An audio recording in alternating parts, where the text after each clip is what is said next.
Hello दोस्तों, मन सुंदर के कहानी के आज के एपिसोड में हम देखेंगे कि रूही को मंदिर जाते हुए दिखाया गया है, जहां वो पंडित दयालाल जी से मिलने जाती है।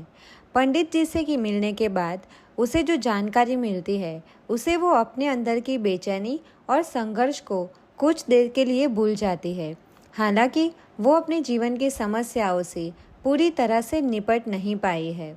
दूसरी ओर जूही भी रूही की खोज में लगी हुई है। वो उसे समझाने और साथ देने की कोशिश करती है। जूही का स्वभाव थोड़ा जुझारू है, लेकिन वो रूही का ख्याल रखने वाली एक सच्ची दोस्त और बहन है। जब जूही को पता चलता है कि रूही ने अपने घर को छोड़ दिया है, तो वो चिंतित हो जाती है और उसे वापस लाने की कोशिश करती है। कहानी में रूही के जीवन में प्रमुख समस्याएं सामने आती है।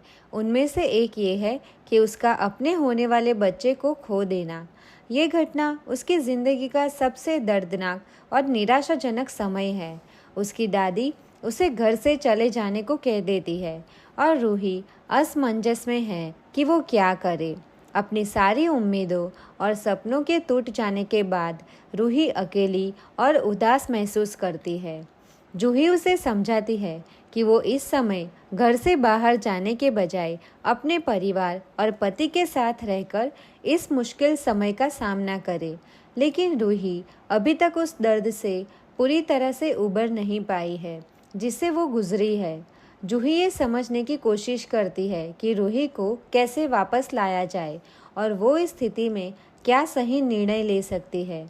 रूही की दादी जो इस स्थिति का मुख्य कारण बनी है, उसने उसने उसके अच्छे स्वभाव और उसके दुखों का फ़ायदा उठाया है। जूही को ये बात बिल्कुल सही नहीं लगती और वो रूही को समझाने की कोशिश करती है कि उसे अब अपनी स्थिति को संभालना होगा। जूही रूही के लिए हमेशा खड़ी रहती है और उसे बार बार ये याद दिलाती है कि उसके साथ कुछ गलत नहीं हुआ है, बल्कि हालात ही मुश्किल हो गए हैं। रूही की सबसे बड़ी चुनौती ये है कि वो खुद को अपने परिवार और समाज के बीच सही जगह कैसे दिलाए। वो अपने अंदर की पीड़ा और दुख को किसी से बांटना नहीं चाहती, क्योंकि वो नहीं चाहती कि लोग उसके दर्द को जानें। वो चाहती है कि उसका परिवार उसे समझे और उसकी भावनाओं का सम्मान करे।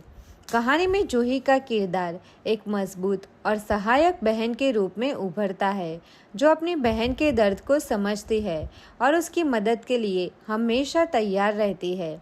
जूही का मानना है कि हर जख्म को वक्त के साथ भरा जा सकता है और वो रूही को भी यही सिखाने की कोशिश करती है।